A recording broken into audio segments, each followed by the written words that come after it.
my name is Barbara Francik and I am a second year biology undergraduate at Pembroke College. Last summer I undertook an internship at Muncaster Castle and Estate, during which I surveyed the endangered netted carpet moth and its only food plant, the also rather endangered touch-me-not balsam.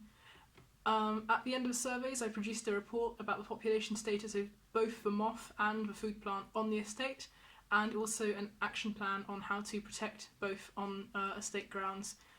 which included information on things like how to protect current patches of a food plant, how to make new patches of a food plant, and also how to get volunteers involved in future surveying efforts.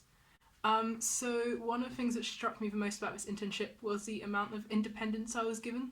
in both planning and carrying out the investigation. So I was essentially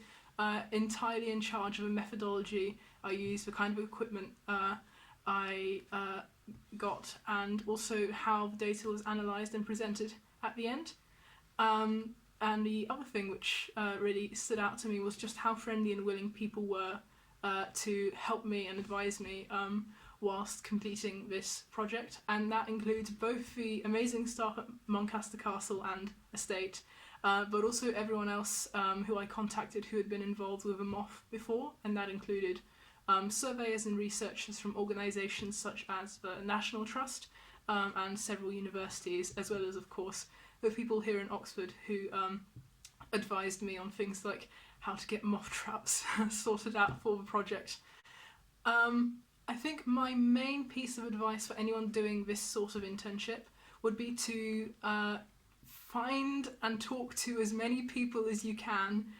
before setting out and starting your own research. As a student,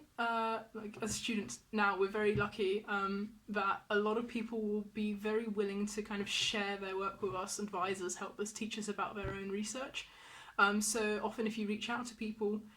they will get back to you and they'll be very happy to talk to you and guide you through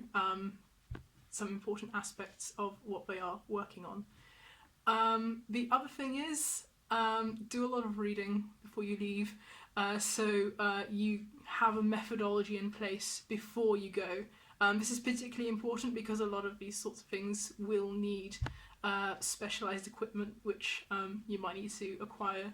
yourself before you go, and that often includes or rather involves applying for grants, a lot of which are available like on a college or university level, but you do have to meet deadlines, so it's best to know early what it is exactly that you require. I would definitely recommend getting involved in this sort of work, and thank you for listening. I hope you found this useful.